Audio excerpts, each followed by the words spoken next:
ជំរាបសួរពុកម៉ែបងប្អូនទាំងអស់គ្នាថ្ងៃនេះ Channel ម្ហូបខ្មែរចង់បង្ហាញបងប្អូនពីវិធីស្លម្ជូរចេកវិញម្ដងបងប្អូនអញ្ចឹងបើបងប្អូនចង់ដឹងពីវិធីធ្វើសូមទស្សនានៅវីដេអូជាមួយនឹងខ្ញុំទាំងអស់គ្នាជាដំបូងនេះខ្ញុំមកត្រូវមករកចេកសិនណាបងប្អូនហើយចេករបស់នេះខ្ញុំនេះគឺបេះពីដើមថ្មីអញ្ចឹងតែម្ដងបងប្អូនហើយចំណែកឯសម្បកបងប្អូនអាចចិត្តក៏បានសក់ដូចនឹងខ្ញុំអញ្ចឹងក៏បានដែរយកតែផ្នែកចាស់ចោលទេបងប្អូនសម្បកតិចអញ្ចឹងឆ្ងាញ់ជាងយើងចិត្តសម្បកអស់បងប្អូនចិត្តអញ្ចឹងណាបងប្អូនចិត្តដូចខ្ញុំអញ្ចឹងមកឃើញថាឆ្ងាញ់ណាស់ចិត្តអញ្ចឹងអស់ចំណែកឯនៅពេលដែលខ្ញុំចិត្តជាចំណិតតូចនឹងខ្ញុំបានដាក់ទឹកត្រជាក់របស់យើងនឹងហើយទឹកធម្មតាណាបងប្អូនបន្ទាប់មកនេះខ្ញុំហាន់ក្រូចឆ្មាចិត្តពី3ចំណិតដាក់នៅក្នុងទឹកដើម្បីកុំឲ្យចេករបស់យើងនឹងវាឡើងពណ៌ខ្មៅហើយយើងជ្រះជួរបានល្អទៀតណាបងប្អូនអាចចិត្តជាចំណិតចឹងក៏បានចិត្តធំក៏បានដែរបងប្អូនអាស្រ័យទៅលើចំណង់ចំណូលចិត្តរបស់បងប្អូនទេឃើញថាចេករបស់យើងនឹងពណ៌នៅស្រស់ល្អមែនទែនអត់មានខ្មៅទេបងប្អូនយើងដាក់ក្រូចឆ្មាអញ្ចឹងហ្នឹងជាតិចនិចរបស់ខ្ញុំអញ្ចឹងណាបងប្អូនហើយចំណែកគ្រឿងផ្សំរបស់យើងមានដូចជាស្លឹកម្រះព្រៅគល់ក្រៃយ៉ាត្រីខ្ញុំនេះគឺត្រីផ្ទក់និងមានត្រីកំភ្លងស្រុកបងប្អូនមិនដឹងហៅអីទេហើយមានកពឹសបងប្អូនពងតិចចឹងហ្នឹងជាតិហើយមុខម្ហូបមួយនេះនោះខ្ទឹមចិញ្ច្រាំបងប្អូនហើយចំណែកគឺចេកនិងអំពិលបងប្អូនអាចដាក់កសាំងក៏បានប្រើអំពិលទុំក៏បានអំពិលខ្ចីក៏បានដែរ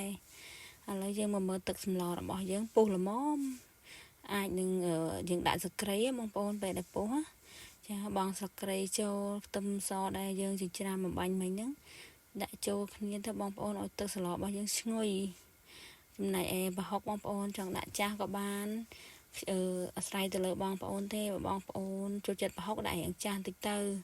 ចានៅខ្ញុំគិតថាល្មមឲ្យប្រហុកនិងទឹកស្លរបស់នឹងខ្ញុំនោះចំណែកឯតបមកយើងដាក់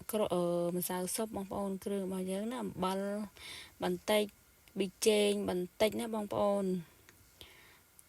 ដាក់ប៊ីចេងបន្តិចដាក់ទឹកត្រីបន្តិចបន្ទាប់មកស្ករត្នោតណាបងប្អូនយើងដាក់តិចឲ្យគ្រប់មុខចឹងមកបានស្លរបស់យើងមានរសជាតិឈ្ងុយឆ្ងាញ់បោះឲ្យដល់ពេលដែលយើងបងប្រហុកឲ្យដឹងតែស្លរបស់យើងហ្នឹងគឺមានពពុះឲ្យបងប្អូនចឹងបងប្អូនអាចដុសពពុះចេញចឹងទៅណាតែនៅឃើញនៅពេលដែលយើងដាក់គ្រឿងអស់គឺយើងត្រូវដាក់ចេកណាបងប្អូនព្រោះខ្ញុំដាក់ចេកមុនព្រោះចេកហ្នឹងក៏អត់ងាយរលួយដែរយើងដាក់ចេកមុនចឹងទៅត្រីយើងដាក់តាមក្រោយយើងដាក់ចេកអញ្ចឹងរួចរាល់ហើយនេះខ្ញុំក៏ក្របទុកឲ្យពុះកាន់តែខ្លាំងចឹងណាបងប្អូនចាយើងក្របទៅឃើញថាពុះអញ្ចឹងអ្នកបងប្អូនអើយពុះហើយយើងក៏ដាក់ត្រីណាបងប្អូនចាហើយត្រីនេះគឺយើងដាក់ត្រីធំមុនយើងដាក់ត្រីឲ្យធំមុនណាបងប្អូនកុំឲ្យបើយើងដាក់ត្រីតូចចូលវាលួយអស់អញ្ចឹងយើងដាក់ធំមុន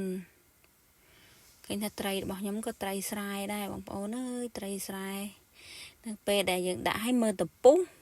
យើងដាក់ត្រីតូចហ្នឹងតាមក្រោយដែលគេហៅថាកំភ្លងកំពឹសបងប្អូន